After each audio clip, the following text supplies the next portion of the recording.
played against Stormzy at Stamford Bridge. Stormzy's the nicest person. His manager followed me, and then Floyd Mayweather followed me. Phone rings, and it was like an American number. Yo, what's up? What's up, what's up? And I'm like, anyway, it was Floyd Mayweather on the phone. Can we get that painting, dog? And his manager got onto me, sent one over for Justin Bieber.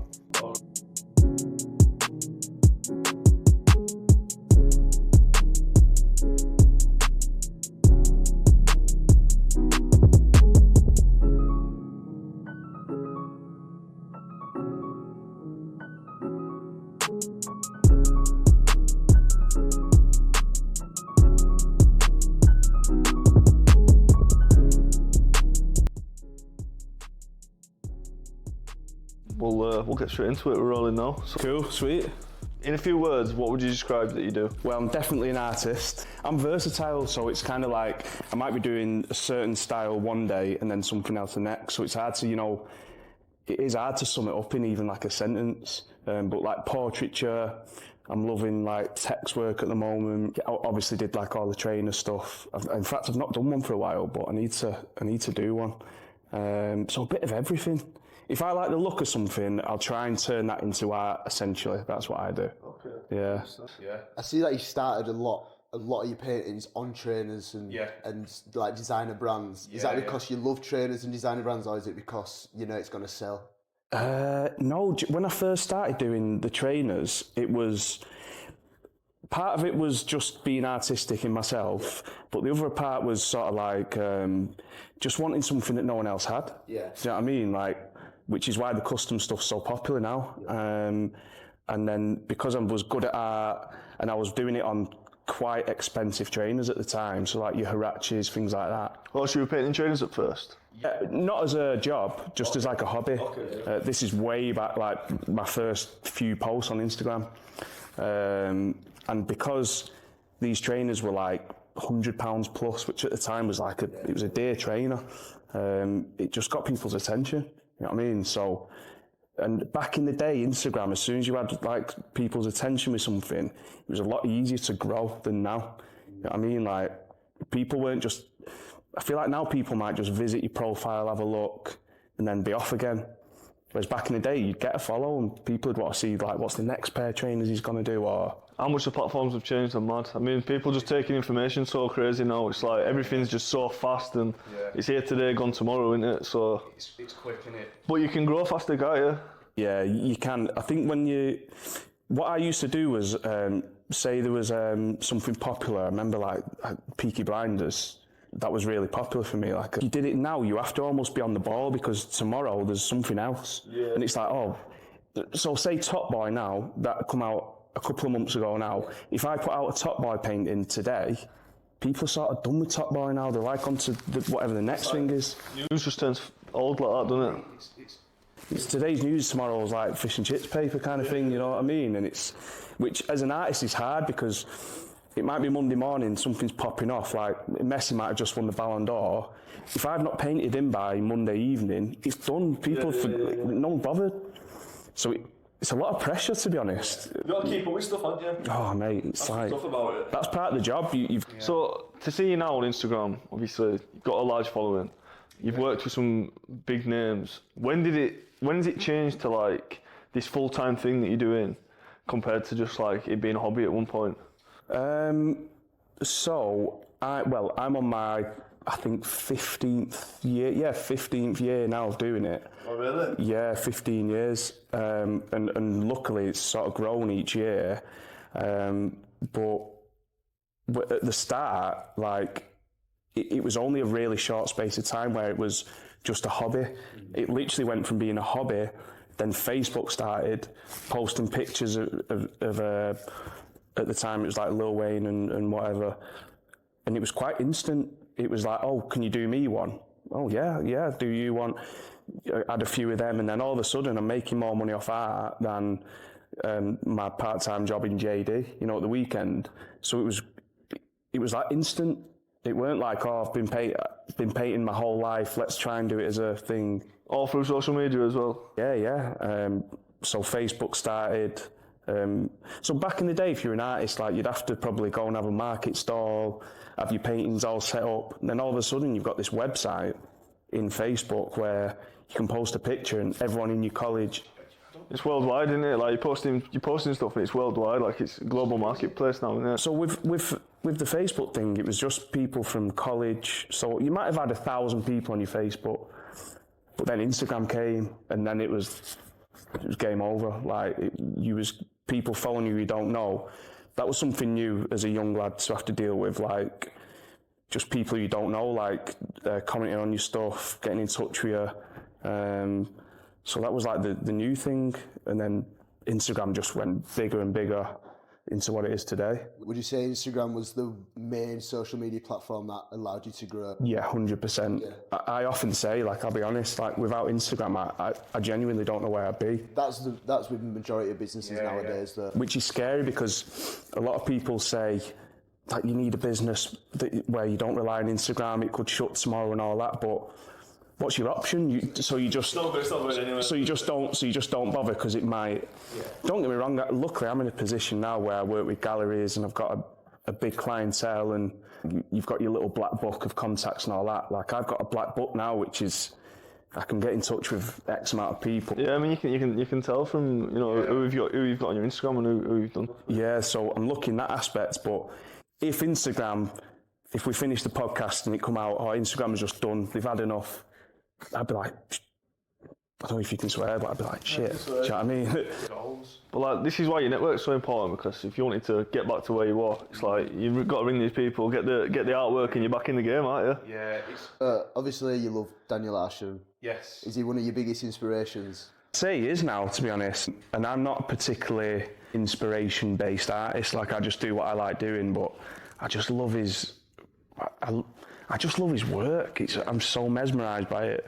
Do you think there'd ever be a day where you could even collaborate together on an art piece? Because obviously the music, everyone collaborates, trainers, clothing, designers. Yeah. Do you think he'll ever enter into the artist world? So I went and met him last year. We were just talking off camera. He did an exhibition in Yorkshire. And I actually took him like a print, and on the back I wrote a note saying, look, here's my details, whatever. I'm sure that's in a bin in Yorkshire somewhere, but you've got to, if you don't ask, you don't get. 100%. But what I'll definitely do is be persistent in trying to work with him. And if it doesn't happen, it doesn't happen, and you can't be bitter, because he's the biggest artist possibly in the world at the moment, or one of them. But if you keep working with the goal to work with these massive people, you're only going to improve and be working hard. So it's a win-win, to be honest. But it'd be amazing. Like, you know what I think though, when you give someone like a note that just makes them at least look at what you're doing, even if it don't work for you, the second time they see you, there's something in the brain that's like pattern recognition, and then they might take it in a bit more. Yeah. Even if he's going down his Instagram and it comes up on your like For You or whatever, he might be seeing, like, oh, that's that guy that dropped a print off of him. Yeah. What I would say though about these big sort of popular artists or celebrities, whatever, is like you shouldn't alienate them into thinking that they're on a different planet, because they're just people like us. The numbers are bigger, following's bigger and that, but they're just people who on a Sunday might just be in his pajamas on Instagram scrolling like we are. And if you, like you said there, if you do end up sort of in his eye line, and he thinks, I'm sure I met that guy, it sparks something in his head, doesn't it? Stop scrolling, though, innit? Yeah. Rather than someone you've never seen before. Yeah. So, just any guy. If he ever reads my DMs that I sent to him, Christ alive, it's pretty pathetic actually. yes, bro. Love you and all that. To it morning DMs. Because I just think this is the one. He'll get back to me. He's online. I can see he's online. He's just posted. To be fair, he replied to me when I put a picture of your print in 2021. I just tagged you. And I can't remember what you said, but you just said like looking nice, mate, or something. Do you remember him? Yeah, of course, mate, of course. Of course. Yeah. But you know what? These guys who are blowing up, it's like you watch flipping Floyd Mayweather and Conor McGregor. I'm sure they're speaking on phone and planning this beef, mate. Yeah, they're absolutely. Because they're having a big payday. I tell you now, they are all mates. He bought the original off you, didn't he, Floyd Mayweather? Yeah, Floyd Mayweather bought one, yeah. Oh, really? How did he get in touch with you? So I'd been out. I was 17 or 18. And I'd been out in a place in Manchester called Deansgate Locks, which is like students, whatever. So I'd been out Thursday night. So I'm in bed on Friday morning, like rough out my head, swerved whatever I was supposed to be doing the next day. Sorry, a week before this, I'd posted on Twitter a picture of Floyd Mayweather, and his manager had said, "Hi, we're interested. Like, can I get you contact details?" Well, at this point, I'm thinking, like, So I did a tweet. Just finished Floyd Mayweather. His manager followed me, and then Floyd Mayweather followed me. That's what made me think maybe this is real kind of thing. Anyway, a week passed and I'm rough out my head in bed. The phone rings and it was like an American number, like, "Yo, what's up?" So I'm like, "Oh," I'm like, "Who is it?" Like, "It's Floyd." And I'm like, "What is it?" I'm like, and I'm in bed. And I'm like, "Shit, I did send my details." And the phone rings again. "What's up? What's up?" And I'm like, anyway, it was Floyd Mayweather on the phone. "Can we get that painting, dog?" So I'm like out in bed. Yeah, like, anyway, a week passes and it's in California. Sent it to California. Then a week passed after that, and his manager got onto me and sent one over for Justin Bieber. Oh, really? Which is also Does he still follow you now, Floyd? Floyd unfollowed me. Oh, I was wounded, mate. Over the years, the amount of followers I've had from like these big heads, and now I get the unfollow. It's probably because I'm just like, because I'm proper normal. Yeah. Imagine if he didn't ring you back. Yeah, I'd have expected Floyd to be the sort of guy to be like, "Fuck that guy." If he's putting his phone down on me. Do you know what I can put it down to is that, like, it was like you could barely sort of hear each other. It was a bit like, "Yo," so I'm thinking he just thought, "Oh, the phone's gone off." But anyway, he's rang me back, and then he said, "Right, I'm going to put my manager on." He was called John Shahidi, I think. He does Nelk boys now, does he? Oh yes, yeah, maybe actually. Wow. I know at the time He was in with like Bieber, Mayweather. You want him with Mayweather? Right, I've not, to be honest, I've not kept touch with him at all. But he, when Floyd got his painting, they sent me loads of like pictures and videos of him with it. Oh, that's good. So which was sick. But then I was hoping for the same with Bieber, because Bieber was 10 times bigger. This was 2000 and I don't know. Like 2010s to 2020, Bieber were like when we were here at school. Justin Bieber was the biggest. Do biggest. you know what? Yeah, like when we were going through school, I remember like the long-haired Bieber. You know, like when we were like actually 15. Maybe. To be selective with who you work with. Well, that's what puts more value on your work, doesn't it? Because clearly more people are wanting it for a reason, and the people that you worked with shows that, doesn't it? Well, a good one is when people say, like, "Oh, can I get a discount? Like, I'll post it." This isn't like the massive celebrities, by the way, but like maybe someone just from down the road, just a normal guy.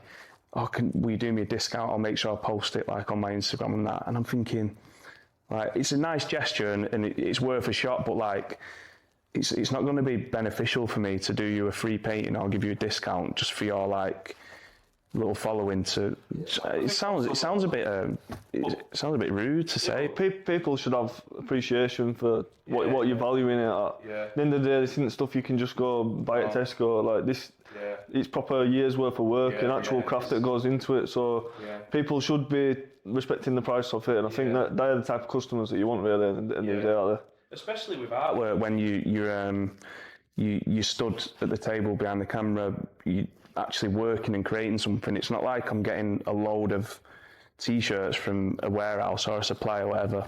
And because then of course I can sort you out like a lad from the pub. Go on, I'll sort you one out. But when you've got to stand up there and create it yourself, it's a bit different because it's man hours essentially, isn't it? 100%. I saw when Ronaldo joined Man United. I bet you were buzzing being a Man United fan. Oh, mate, but then so buzzing. when they asked to work with you, the TV side of it, did you ever get a chance to meet Ronaldo and give him the art? Or Nah, I never met him. No. I was that was special to be able to work with Man United. Yeah, of growing course. up being a fan. Well, I went to the ground. I went to the ground on a Thursday. He'd signed, it might have been at the weekend or something. I went on the Thursday, and on the Friday he was there doing just what I'd done, walking around on the pitch. And they even said like, "Oh, if you'd have come tomorrow, we'd have just had you." But I was like, my God, I know. But apparently, like, Ronaldo's schedule's so crazy that they don't even know when they're having Ronaldo. I mean, you know, you want to talk about Justin Bieber being big. Ronaldo is the biggest. Well, Bieber's big, but I've no attachment to Justin Bieber. He's got some nice songs and all that, and I'm sure I'd be very starstruck if I saw him. But I'm not a massive Justin Bieber fan, but Ronaldo was my... Yeah. I think even if you're not a Ronaldo fan, you're starstruck by that guy. Ronaldo. Oh yeah, you've got to respect it regardless. Yeah. Ronaldo, when he left, I was devastated. I was like, I don't know, but it was just exciting, and essentially that's what football is. It's entertainment. Yeah. And he came, and it was crazy. Like, we were in the pub when he actually signed, and it come on Sky Sports and that. I swear, down the pub, just down the road, it just erupted. Everyone just started like getting pissed, having a party. Imagine how exciting that is. Yeah. This guy you've grew up watching, who went off to Real Madrid and all that, and became what he was. He just came home. Oh my God! Thinking about it now, it's just so sick. So obviously you're into your design, you're into your trainers and that. Have you ever thought about doing a Davo clothing brand or doing t-shirts? I've tried. So I've done. I had a thing called Heart and Mind, which was like I've got it tattooed on my neck actually. It's like a heart in a brain in the shape of a heart. So it's like, you know, if you're passionate about something, you've got to use your heart and mind, whatever. And it did quite well, but just me being me, I have to either focus on one thing or another. Yeah. And it was either put all your eggs in the clothing basket and forget about the artwork, which I'm just not prepared to do because it's my complete passion, like almost like my purpose, I'd say. So it kind of, I like dipped my toe in, and it, like I said, it did well. But I just couldn't commit to it because I know. When you started that. Oh mate, the clothing thing is like, you see the guys with the clothing brands and they have these amazing looking lives and that, but I know firsthand like the graft that they actually put in, and it's on another level. You know what I mean? Sourcing suppliers, tens of grams of clothes coming and being wrong. I don't know if you've seen like the Cole Buxton documentary. It's sick, mate. They go through, they really open about the trials and tribulations of running a clothing brand.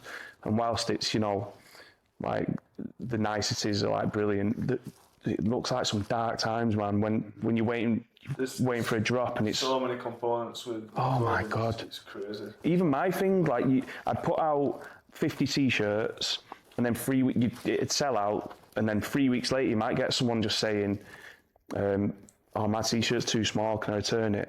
Or mine didn't arrive, and it was just like, oh my, that's 50 t-shirts, it's doing me head in. So many customers out here. Yeah. So many different factors. But they're thousands a day, like, I can't imagine. It's like, you look at the scale of some of these brands from the guys who were doing e-com when sort of social media were taking off, like Represent, obviously, George, Gymshark. Yeah. All these MDV, like these brands are so big now and they're dealing with that many orders. You can't even imagine what their logistics looks like. It's absolutely crazy. It's that mind blowing that I couldn't even start with it. And I'm just used to, you know, being a one man band. Really, I know what I'm doing with my art. But I mean, a lot of it's creativity based. So there's value on your peace of mind, isn't there? You've got to be able to think properly. If your brain's cluttered with sending orders out and ringing flipping Royal Mail for finding out where a parcel is, it's unmanageable. You've hit the nail on it. Like, I love what I do, and I'm totally grateful to be able to do what I do. But there's the colourful side of it, which is the creativity and creating and putting content out and all that. But then the black and white side of admin. Chasing orders up, you might get a customer who's wondering where something is. I can't stand it. You'd need a business partner, wouldn't you? And obviously, if you say you're used to being a one-man band, but if the day did come where you thought, I do need to take someone on board because I'm getting too much work, what sort of characteristics would you look in that person to be able to say, yeah, I trust you to help me run my business? Because obviously, it's your pride and joy, isn't it? And it's something that I ask myself every single day, because I know the next step is to get someone on board. It absolutely is. Like we were talking about Daniel Arsham before. He's the name and the face, but there's a team of people behind him. All the big ones, Cause, Daniel Arsham, Murakami, all of them. There's a whole team. Damien Hirst. Yeah. He's in his studio throwing paint at a canvas. He's got a social media team, brand, like CEO, he's got it all. You've got to be able to trust them, because if you're a perfectionist, like I'm sure you are being an artist, Yeah, 100%. I can imagine you get very annoyed if someone does not, if they don't do something necessarily wrong, but if it's not to your standards. Mate. And that's the reason why It's me in here. Yeah. Because I'm so like picky with. I think to answer your question, I'd need a friend to come in. Yeah. Who They do say you shouldn't mix friends. I know, but I know it's a tough one, you know. But I'd need someone to come in who knows what this means to me. That's the thing. They couldn't do too much because the brand is you. Like people are buying into you. Yeah. So if we broke it down, Right, I'm doing this. All I want you to do is answer DMs, emails, maybe do a bit of filming for me. If we knew our roles, then I think it could work. But if someone just came in here on a Monday morning and they're like in my ear saying, "Oh, I think you should do that pink rather than blue," I'd be like, "Just get out my face, mate." You know what I mean? So if someone could be in that room and I'm in here, fair enough. But if it started mixing in and being messy and that, then of course you get the oh, it's Monday, I can't come in, I'm rough or whatever, or they don't want to put in that extra bit of work that I do when I know things need doing. Because it's not theirs. It's not theirs, so this is the problem, innit? When someone's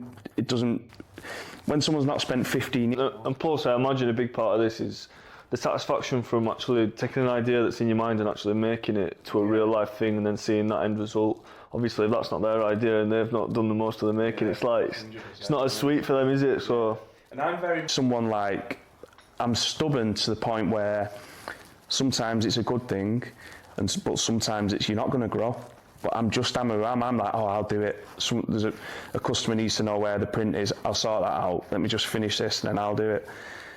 It's just it's just who I am, and it's not a good thing. It's not good. I'm not glamorising that, but I'm just sort of like, I'll work 15 hours a day and just get everything done myself, when really I should be coming in here for a healthy 6, 7, 8 hours Just to do and going home. It's hard though when it's passion and you just can't. I just live for it. You want to do it all the time, right? It's just my life. My job essentially is just my life. which is a good thing at the same time. It's great. It's great, but there's no off button. I think that whatever you're going to do for yourself, that's the case.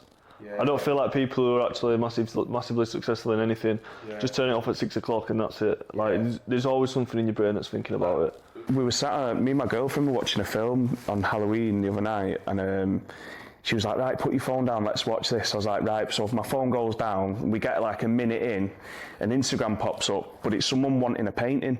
So I'm like, oh, pause it. Not as rude. I was like, we pause it, and then and she's sort of like, oh, you're on your phone already. I'm like, it's work though.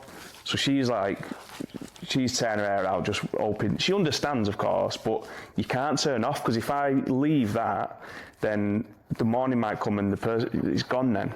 That can literally happen. Yeah, 100%. You've got to be quite instant with your customer service. Getting on like an impulse purchase, Mate, catch them on that minute. Really, I just love getting it done. Hi, I'm interested in this. I'm on them straight away. Yeah, like, what do you want? That's what people want though, because a lot of people that get like big time. Yeah. Don't reply to messages. Oh, mate. It annoys the customer. I'm instant, mate. I'm just so instant. I'll be driving, and if someone pops up who I know wants one, I'm pulling over. Yeah. Because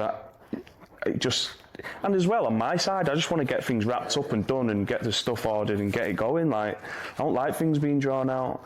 And as well, like, because there's a lot of tabs open in my mind, I might be like, oh, I'll answer that later. And then you just forget. Yeah. And then another 4 have come through. And that, you've sort of almost forgotten about that one.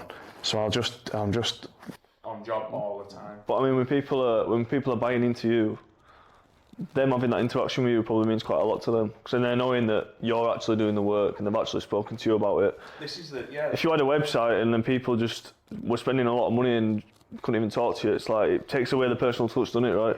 Yeah. Well, it's nice for you to say that, because sometimes I don't actually realise that. But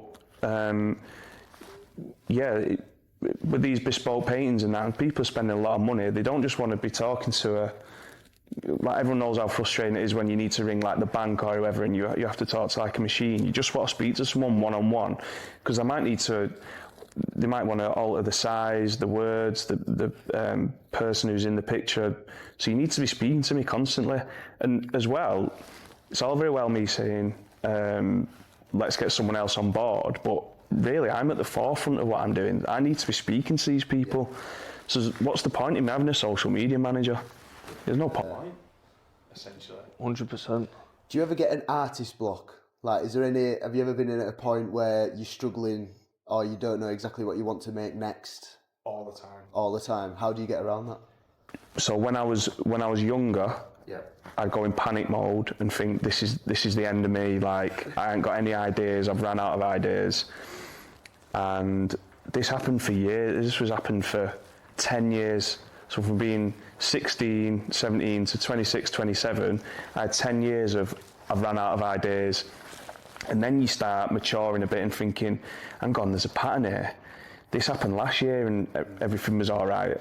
And I seen a quote that said, it's a bit corny, but it said, a flower can't bloom all year round, which I thought was quite nice, really, because I can't just be a machine that does a painting and then the next day I'll do another and another. It don't work. 365 days in a year, got no chance. So now when I have my artist block, I'll just chill, tidy the studio, might go shopping, might have a week of just getting the house right, which is a very fortunate position to be in. And then all of a sudden you might be watching a film, bang, an idea comes to the studio, let's go. I guess that's what's a good thing about being an artist, though, that you can literally take inspiration or ideas from anything and any sort of media. Anything. But I bet you feel like, how do you capture an idea then? So if you're watching a film or you're out in a different country doing whatever, and you get an idea, how do you capture it? Do you write it down or notes in your phone? Or Notes. Notes is sick. That's the best thing in my phone, to be honest. My notes is, I've got that many notes that you have to start new notes. Do you know what I mean? So it's hard to actually find what you've put down. So you've got to go back. But yeah, I might even see just something as simple as I might see a picture and just like the way the colours work. Screenshots, actually, notes and screenshots. So my pictures is like 26,000 pictures in my phone. Notes is crazy. And do you know what? 9 times out of 10, you don't go back to them. But if you're in... Yeah, so you need it, don't you? Oh, mate. Write it down. Yeah. Even though you might not use that exact idea, if you reread that idea in 2 months' time, it might spark another one. That might be the one. So when the blocks do come, you can just have a little jib back into your notes, scroll up. Oh, yeah. Do you ever look at other artists' work and see if they... Try not to, to be honest. Keep your own... Yeah. Just because I don't like it when people do it to me. Yeah. So I don't want to be that guy. Is there a lot of like copying in people? TikTok is just people copying my work now. Do you feel like I've had to delete the app. Do you think like people end up subconsciously copying? Maybe they see an idea and they register it, but they don't really put 2 and 2 together when they're creating, or is it intentional? People out and out just copy me because my work's... That's a good sign, though.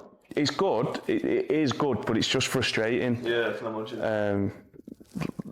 And I try not to let it bother me, but it just does. Like when you spent all them hours coming up with an idea and then execute it on a canvas, then someone comes along and just copies you. It's like, oh my God, it does your head in. But is it a compliment? Maybe. But when people are setting up like a little Instagram trying to turn it into a business and then calling themselves an artist, I'm like, too direct, yeah. Just the base. There's a lot of people coming out of Manchester at the minute. You've got Represent, all the footballers, Aitch and that. Yeah.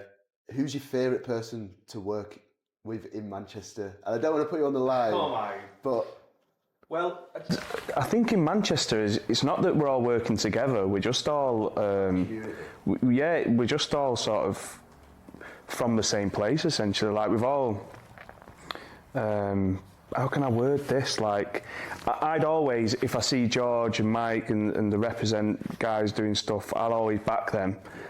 Aitch. Like, Aitch is my boy, he's just the soundest guy. Yeah. Like, all these people I meet from Manchester and know from Manchester, I'll just back them like till the cows come home, but we're not necessarily working directly with each other. Yeah, I'd love to. I'd be sick if everyone was, but I could see a Davo and Represent little. Yeah, that'd be sick. To be fair, wouldn't it? Has that ever been a rumour or anything? Nah, not really. Like me and George have spoke. Well, basically, me and George like similar age, started doing quite well on social media at the same time, obviously from the same place. So we were always like in contact, like he'd be doing something and I'd say, oh, that's sick, and then I'd be doing something and he'd be like, oh, that's sick. But we've never really discussed doing something together. They're on their own planet. Yeah, I mean, you can see in, like, I don't know if you watch the YouTuber Represent, but Yeah, I watch it religiously. George is just so like so focused. It's unbelievable. Like, that's their life. It's literally their life. On another level, like He just lives and breathes Represent, doesn't he? But Represent have a team that's that solid that really no one's really getting into that circle. From what I see, like I wouldn't want to speak for him. Like they don't have the type of employees that are just going on and forgetting about it. Like they have all got skin in the game. They are all invested. Just like-minded people in it, all doing the same thing. Going back to what we were talking about before, if I was to, like, what kind of person would I want to get in? It'd be someone like what George has got and what Mike's got over there, Represent. Like they are riding for Represent. And that's what you want. Yeah. That's what you want. It's crazy to see like a local UK brand get to that level. It's absolutely crazy. I mean, and they're blowing up in America right now, right? It's massive. Represents the point where now they're that big that anything they do just doesn't surprise you, because you think that's the standard that they have. It's that high. Like they could work with any model, do a collab with any brand, and you'd think it was normal for them because of how big they are. But really, it's not. They're normal guys from round here who've just like they're smashing it, and then there's what they're doing. I mean, they're in like Harrods and stuff now, right? But they sit next to Prada, Givenchy, LV, you know, whatever brand. They sit next to it, and it's same quality, bro, for way less price. Like, yeah, no, they're so heavy, those hoodies, aren't they? In that, like, very good. I mean, it was actually George's personal brand that made me chop into Represent. Because I followed him on Instagram first before I even knew what Represent was, just 'cause I liked his lifestyle and that. Right, okay. So him himself. Yeah, so him wearing it was 24/7s I got first. So you're quite new to George then? Yeah, kind of. Only sort of past 3 or 4 years, I'd say. I've known about Represent. Yeah. So like me and George have been, like I said before, we've been doing this for like 12, 13, 14 years, like more, to be honest. But just mad. Do you ever remember seeing Represent back in the when you were at school? I don't know, I think they used to do like, I don't want to say hype type stuff, but it wasn't in that era, do you know what I mean? They did a collab with Hype. Oh, did they? Yeah. I can remember a lot of people wearing Represent with the big yellow off-white belts and they do like off-white shoes. It was, I think when Represent started gaining a bit of traction was probably like the Tumblr days. Do you even know about the Tumblr days? Never used Tumblr. I never used it, but I remember when it were. It was like when everything was like dope. Yeah. Do you know what I mean? You know, like snapbacks. We were talking about this, weren't we? Rolled up sleeves. Yeah. Blazer sweaters and that. Yeah, like Wiz Khalifa, Mac Miller. Yeah. You know, all that American high school partying. That's when they started gaining the traction, but then obviously turned it into what it is now. But then for me, that's when I was customising trainers and that, and it was massive. Like you could just put something out as long as it was colourful, fucking acid washed. Yeah. It was going massive. Yeah, that flipping, what's it called, tie-dye was crazy. Crazy, wasn't it, at some point? Like, at one point. Your hat had to match your shoes. It was just skinny jeans, a leather jacket. It was like the worst era. You think about it now. It was like, if someone walked in this room now wearing, it's swag, innit? Do you know what I mean? Swagged out. If you get about trying to be swagged out, you just don't. You know what I mean? And that, like, no offence if you are swagged out, but just straight called swag. Swag, a Snapchat with swag on it. Crikey. Who made that? Was it Drake who said that? Started swag. I have no idea. Swag will be Soulja Boy or something. Yeah. Swag. Probably. Are there any brands that you'd love to work with in the future? Or any brands that you've worked with in the past that are your favourite? I had a deal with Adidas when I was coming up. Oh, wow. So when I was younger, just 23, I think, 23, 24. Did they contact you? Yeah. Rech32 said there's this artist in Manchester. I'd done a portrait for him. Like, you need to get him on board, whatever. And then I got an email. And then I just used to go to London Covent Garden, leave with 10 bags of Adidas stuff, go to all the parties. And then Stormzy came along, and the team that I used to work with, that sick, like Stormzy just took him when he started Murky, his record label. And then it just sort of all came to an end, to be honest. Like the invites got less. Huge, like when he done that short music video with three strikes, three foil tracks. That was the team that we had, the same people who we were working with. And then, mate, it was sick. Like they let us play on Old Trafford, Stamford Bridge. Like, in fact, I played against Stormzy at Stamford Bridge. Yeah, it was mad. Stormzy's the nicest person.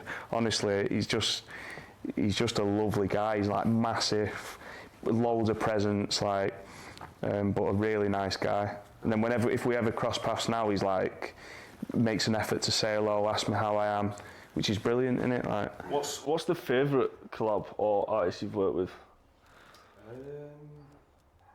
Or is it like music artist or footballer, or is it like one art piece that stands out to you, like as this is, if you could, one art piece that would represent you? Yeah, I knew this question was coming, and you just can't answer it because I'd love it if there was, but there just isn't. There's been times where there's been paintings that have done better than others and all that. Like I said before about the Peaky Blinders stuff, that was like a moment in my career where I gained loads more followers and customers and whatever, just based off the response of the painting. But to actually pinpoint one's it's like impossible. I just can't do it. That's not a bad thing, though. No, it's good, but it just makes for a boring answer. Yeah. Do you know what I mean? Because I'd love to say, this one, here's why. But I just can't. I don't know. The billboard stuff was good in lockdown. Yeah, I saw the NHS one. Yeah. In fact, that one might be up there because, Did you do that just out of your own hand? Yeah, so I did that and then donated the money to the NHS. Oh, wow.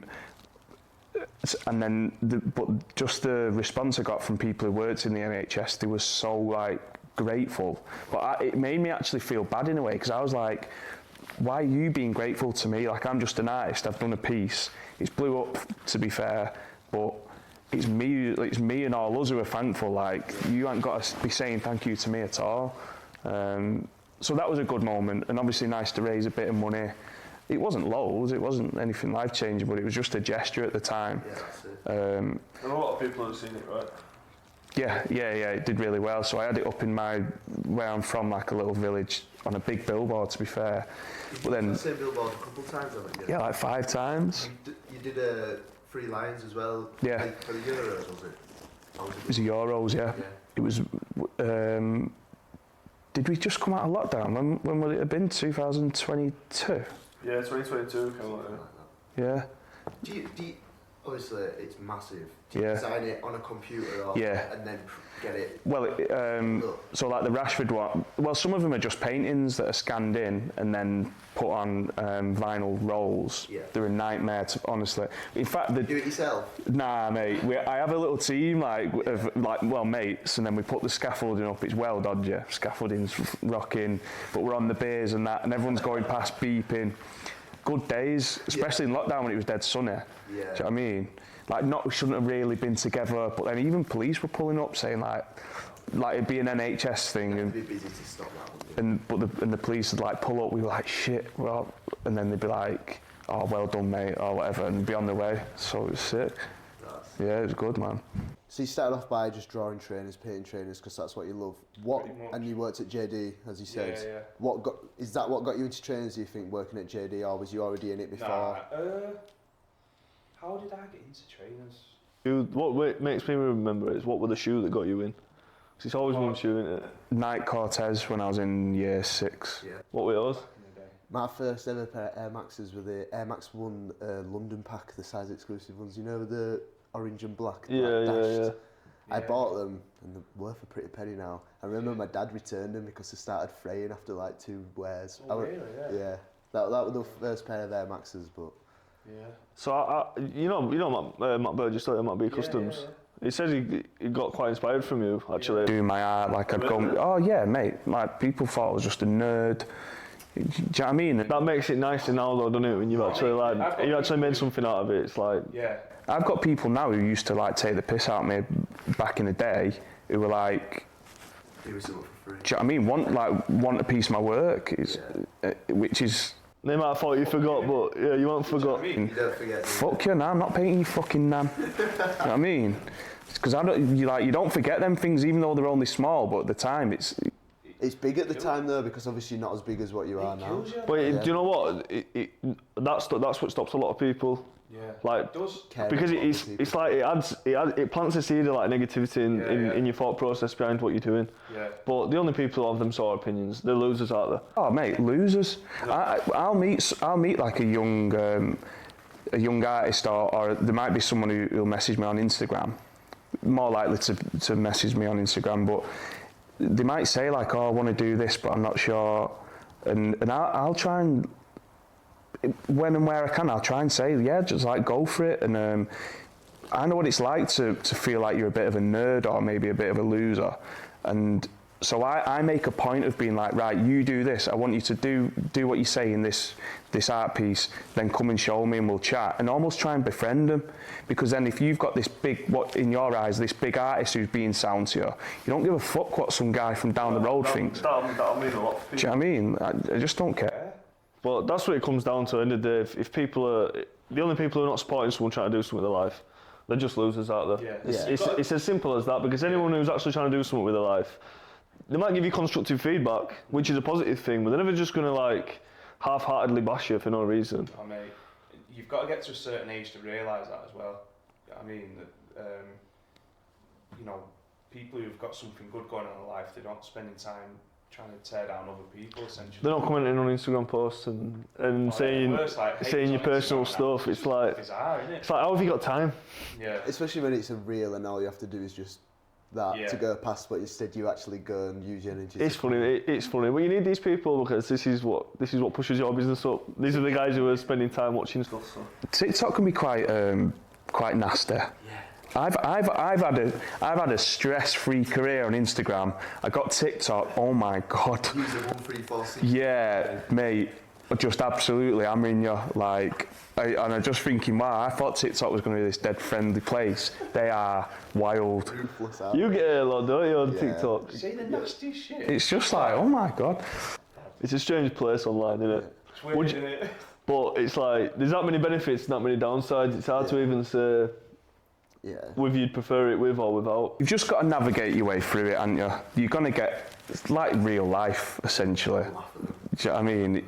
You just keep doing your thing regardless of what people are saying, and the right people will end up like in your vicinity. And the haters will get bored of haters. Mates, like, just leave them to it. I'm lucky though, like, honestly, I'm so lucky. I ain't really had anything like that. Nothing too bad where it's proper done me in. So I don't know if you want to answer this one, but what's like what can someone be expecting a piece off you? What sort of price range? Obviously, I understand that you do so many different things, but yeah, well, between about 1,500 for the smaller ones, but I sold one this year for $8,000. okay. Yeah, which is going to Turkey. So that was obviously. What's the most? What was it off? It was a text piece. Davo, it's been great having you on, bro. Really enjoyed it. It's been really good being on. Really enjoyed it, man. Before, actually. Now, Is it his first podcast, is it? It's second, maybe like third. But Okay. It's, Appreciate having us round as well. No, man. Yeah, 100%. Thanks for showing the studio. Yeah. It's well, thanks for coming down. All the best for the future, mate. Look forward to seeing boys. more. Definitely. Hopefully more trainer pictures. I fancy a couple. I know, more. I need to do one. I'll let you pick a print anyway before you leave. So. good, man. Appreciate it, bro. Top guy. Nice. Sweet. Alright, let's go.